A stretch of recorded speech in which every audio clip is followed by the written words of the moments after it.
자, 두 번째는 갈등인데요. 갈등은 서로 상반되는 두 개 이상의 이런 목표나 행동 목표, 그 다음에 행동 대상을 선택하게 될 때, A 또는 B 중에서 내가 한 가지를 선택해야 되는 상황. 자, 그래서 이런 같은 뭔가 힘이 대립단 상태, 서로 상충되는 두 가지 욕구나 또는 두 가지 이상의 기회 또는 목표에 부딪혔을 때 일어나는 것을 우리는 갈등이라고 합니다. 자, 이러한 개체 행동을 일으키는 이런 힘의 방향과 강도에 따라서 우리는 이 갈등을 조절할 수밖에 없는데요.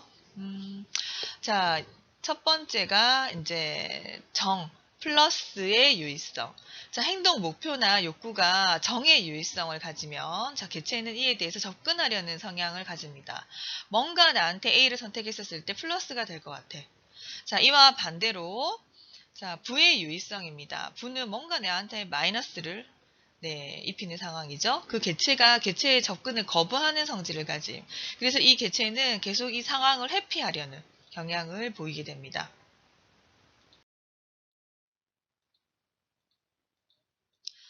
자, 그 다음에 살펴볼 내용은요. 그 갈등의 기본 유형을 레윈이라는 사람이 나눴는데요. 첫 번째가 접근 갈등, 두 번째가 회피 갈등, 세 번째가 접근 회피 갈등으로 나누고 설명하고 있습니다. 그 첫 번째로 우리는 접근 갈등에 대해서 살펴보도록 하겠습니다. 자, 이 상황은요. A의 상황과 B 상황이 둘 다 플러스입니다. 어떤 거를 선택해도 나한테 내가 만족하고 플러스가 되지만 자, 이 두 개의 바람직한 상황에서 좀 취사 선택하기 힘들 때 자, 상호 배타적인 행동 목표가 동시에 일어나는 경우를 우리는 접근 갈등이라고 합니다. 자, 다른 갈등에 비해서는요, 쉽게 해소될 수 있어요. 왜냐? 둘 개 다 도움되기 때문에 둘 중에 하나를 내가 선택을 해버리면 되기 때문이죠. 자, 그렇기 때문에 이 접근 갈등은요, 어떠한 공포나 불안, 억압이 없이, 부적응 행동이 일어나지 않는, 어떻게 보면 좀 더, 행복 속에서의 갈등 상황인 거죠. 자, 두 번째 갈등은요, 회피입니다. 자, 마이너스. 내가 A를 선택하거나 B를 선택하거나 둘 다 별로 좋지 못해. 회피하고 싶어. 자, 두 개의 부적 유의성을 띠고 상호 배타적인 행동 목표가 동시에 일어날 때를 우리는 회피 갈등이라고 하는데요. 이러지도 못하고 저러지도 못하는 진퇴양난의 경우. 장면을 회피해버리거나 도피해버리게 되는 상황. 해결되지 않으면 뭡니까? 계속 불안은 지속됩니다. 나중에는 이거를 선택하지 못할 경우에는 신경증까지 유발하는 상황이죠. 어쨌든 인간이 직면한 굉장히 불쾌한 상황이 지속되는 경우.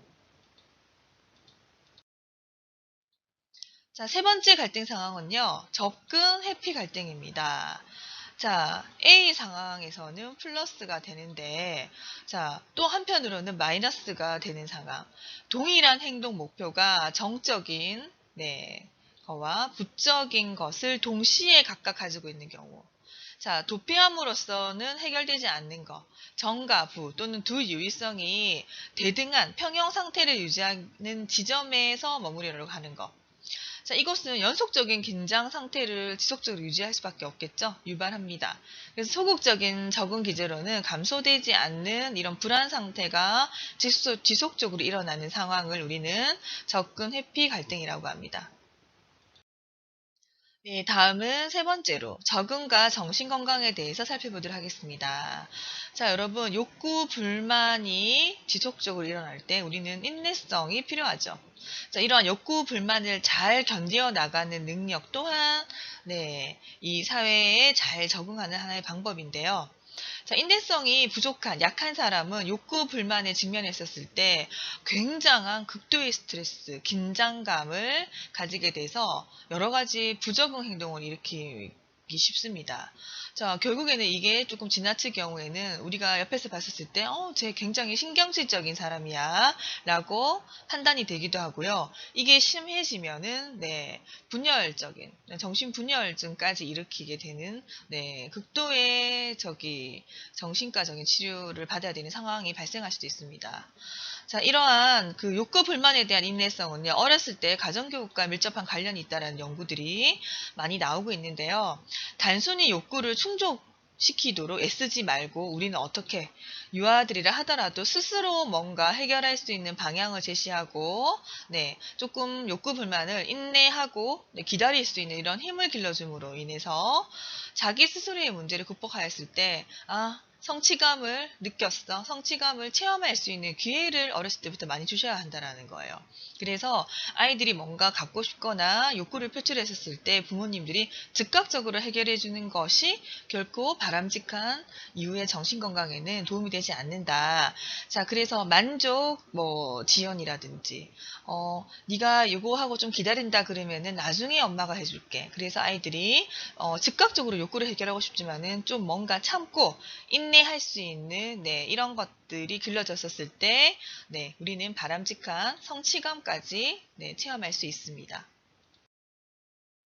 자, 다음은 그래서 영유아는 이렇게 발달하고 성장의 감에 따라서 독립심이라든지 자기통제 능력, 자, 유사한 개념인 자기조절 능력 이런 것들이 발달을 하게 됩니다. 자, 그래서 사회적으로 인정받을 수 있는 이런 욕구 충족 방법을 이들은 형성하게 되는 거죠.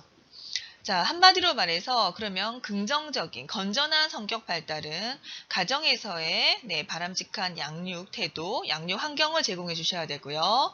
유아교육 기관이라든지 교육기관에서는 적절한 선생님의 네, 이러한 지도가 병행되었을 때 우리는 그야말로 정서적으로 성숙한 적응 행동을 보인다라는 연구 결과가 있습니다. 자, 한마디로 말해서 이 성숙한 적응 행동의 특징은요.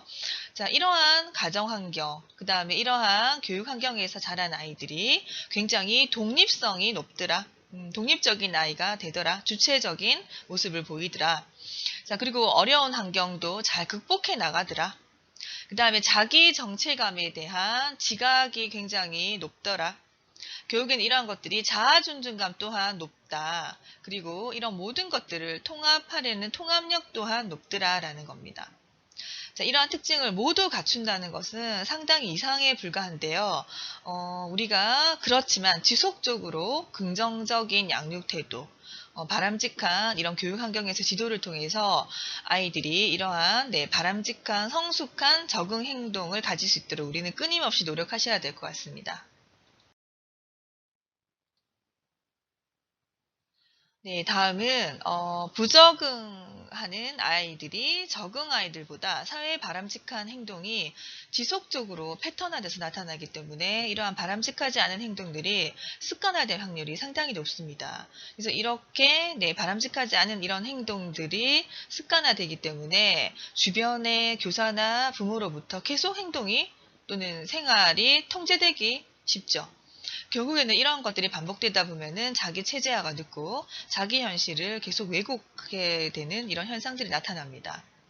자, 그런데 이런 부적응한 한 행동들이 지속적으로 나타나지만은 않는다. 다시 말해서 아동의 욕구나 환경에 따라서 적응아도 부적응 행동을 보일 수 있습니다. 자, 그리고 반면 이런 부적응아도 때로는 적응 행동을 할 수 있습니다. 자, 바로 이런 것들을 결정하는 것이 무엇일까요? 네, 환경이라든지 부모의 이런 노력, 교사의 지도가 아닐까라고 생각합니다. 그래서 우리는 이런 부적응 아들을 어떻게 지도하는지에 대해서 살펴보셔야 되는데요. 자, 이런 아이들이 바람직한 습관을 가질 수 있도록 도와주셔야 합니다. 그리고 욕구 불만에 대한 이런 조작적인 지도와 장애를 제거하기 위한 꾸준한 노력과 이런 부모나 교사의 인내력 또한 중요할 것 같습니다. 그 다음에 이들이 자기 통제 능력을 가질 수 있도록 네, 잘 지도를 하셔야 되고요. 적응 행동에 대해서 잘 파악하고 인지하는 것이 중요합니다. 그래서 왜 이런 아이들이 이렇게 부적응적인 행동이 일어나지? 라는 원인 파악 또한 같이 병행되어야 하는 거고요. 아동에 대한 이런 이해가 선행됐었을 경우, 그쵸? 이전에 이제 생육사를 조사한다든지, 이 아이들이 가진 기질, 성격적인 측면을 미리 검사를 한다라든지, 또한 네, 이런 부적응 아들의 행동 지도에 네, 바람직한 방향일 것 같습니다. 자, 그 다음에 이런 교과 지도를 통해서 만 일어나는 것이 아니라 생활 지도와 교과 지도가 병행되어서 아이들이 이렇게 바람직한 환경에 잘 적응할 수 있도록 지도를 해주셔야 되고요. 이런 지적인 통찰력보다는 부적응화 행동 지도에서는요, 정서적인 자기 통찰을 할 수 있도록 지도하는 것이 무엇보다 중요할 것 같습니다. 네, 수고 많으셨습니다. 6주차 과제를 소개하자면 유아와 아동의 자존감을 높이기 위한 여러 가지 방법들이 있습니다. 자, 그중에서도 교수님이 3강에 소개한 아이의 사생활 중 또 하나의 경쟁력, 자아 존중감을 시청을 하시면서 이 아동의 자존감을 높이기 위한 부모나 교사 역할에 대해서 간단하게 작성하시면 되겠습니다. 감사합니다.